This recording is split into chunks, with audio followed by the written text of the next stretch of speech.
You know, I've spent much of the last 15 years of my life consumed with one day in South Africa's remarkable history. That day being Wednesday, the 22nd of January, 1879. And I'm very aware that so many folks think that history is boring and history is for crusty old military historians and colonels. I want to tell you that I've come to the firm conclusion that these are stories about human beings, that these are stories not about conflict, but stories about compassion, and that there are a great many lessons for us to learn from the tales of yesteryear. And those of you who were gracious enough to come to last year's showcase may remember me talking a little about the Battle of Isandlwana, where in an impasse, a stalemate that developed, and the thin red line was holding, and the Zulu army had been checked in its tracks, a grand old man, a Zulu commander called Umkosana Kamvundlana of the Biela clan, stood up and said to the men, "Don't run, don't run. The king gave us no such order." He'd hardly uttered that cry when half of his head was carried away by a British bullet. But the rallying cry had been made and heard.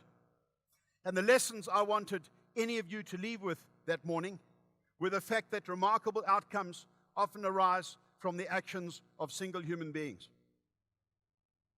Now, some of you may be interested in that fantastic battle piece at Isandlwana that saw the British Army suffer one of her greatest military defeats at the hand of a native army in her entire Victorian era.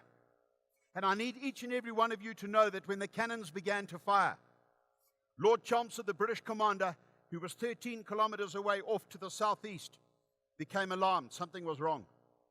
So he ordered a naval aide-de-camp called Archibald Berkeley Milne to run up a nearby hill with a telescope and to glass the camp and to tell Chelmsford what was going on there. And Milne ran up the hill, and he looked across 13 kilometers of heat-distorted country and saw that the tents were still erect. We'll never know why the order was not given. The fact that the tents were still erect would seemingly indicate that the camp was not under threat. The first thing you do in a British camp under threat by an infantry enemy is you strike the tents, drop them, that if the enemy get into the camp, they can't use the tents for cover. If you've got to withdraw on the point of a bayonet through the camp, you want to be reversing into guy ropes and tripping over the tents.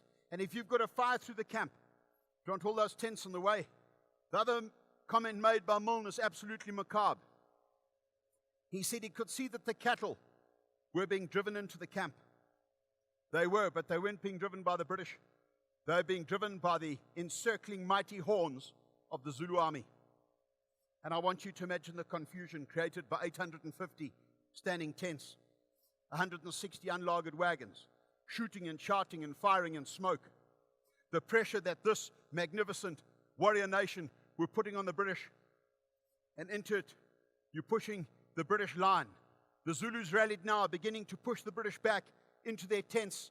And with that, the line of command, communication, and ammunition resupply is gone. And with that, the slaughter would begin in earnest. And in the time we're allocated here this morning, I want to challenge each and every one of you of what you're seeing through your telescope. Thank you very much.